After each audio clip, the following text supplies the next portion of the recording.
Can you say po about the issue of Lash Omadto and Jen Oliver? Si Lash, parang napanood ko to sa video ni Miss Ayang, nalaman ko yung age niya. Medyo konti lang ang agot dun sa edad ng panganay ko. So parang anak-anak lang yung level ni Lash kumpara sa edad ko, no? Si Jen naman, if it's true na she's turning 30, so parang ate-ate niya ako, ganito. Ganito lang yung masasabi ko dun sa dalawa. Sa pagkakaintindi ko, parang your issue started small lang. Pero dahil you entertained the comments of the people around you, kampi kay Lash, kampi kay Jen, medyo lumalaki yung fire ninyo.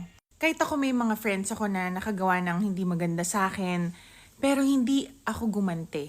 After ilang years, yung iba sa kanila, it's either tumahimik lang, as in peaceful na kami parehas, or nag-ano sa akin, yung bumabalik. Yung gusto kong maging friend ulit, na-realize yung mga mali nila, ganon, kasi I stayed humble.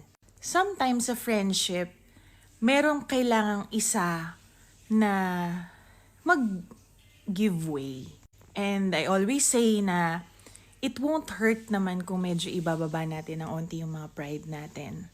I won't fuel your fire by siding kay Jen ako, kay Lash ako. Kasi parehas naman kayong may nagawang mali, for sure. Hindi naman lalaki ng ganyan yung away nyo kung isa lang yung laging may mali.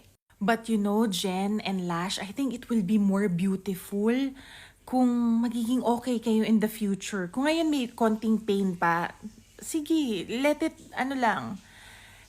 pass. Pero hindi yan matatapos hanggang dagdag kayo ng dagdag sa mga pwedeng ikasama ng loob nyo sa isa't isa. Ito pa kaya nadadagdagan natin yung sama ng loob nung dalawa sa isa't isa. Alam nyo ba, ayaw na ayaw ng babae yung kinukumpara yung itsura niya sa iba, tapos mas maganda yung iba yung pinipilit nyo. Huwag nyo kumpara yung mga itsura nila sa isa't isa. Pareha silang maganda. Pareha silang may appeal. Magkaiba yung aura ng atake ng mukha nila, pero parehas may dating. Hindi nyo pwedeng itanggi yun. Tapos pareha silang blessed ni God na may sarili silang income para mabili nila, ma-enjoy nila yung mga gusto nila.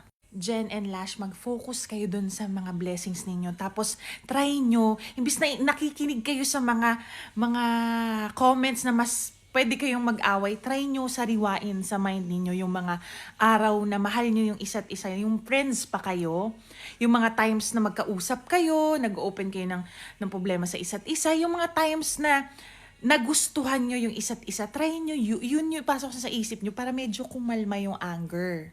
Again, mas masarap yung life kapag peaceful.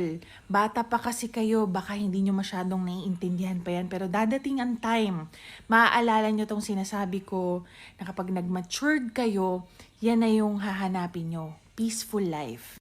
I-filter nyo yung mga advice ng mga tao sa paligid ninyo. Kung mas magpapastress ba sa'yo yun, o yun yung mag-a-add ng peace sa life mo, yun yung piliin yung dalawa. Alam kong hindi mag-reviews tong advice ko sa inyo kasi wala siya sa toxic side. Pero still, decision nyo pa rin yan kung tuloy o tama na.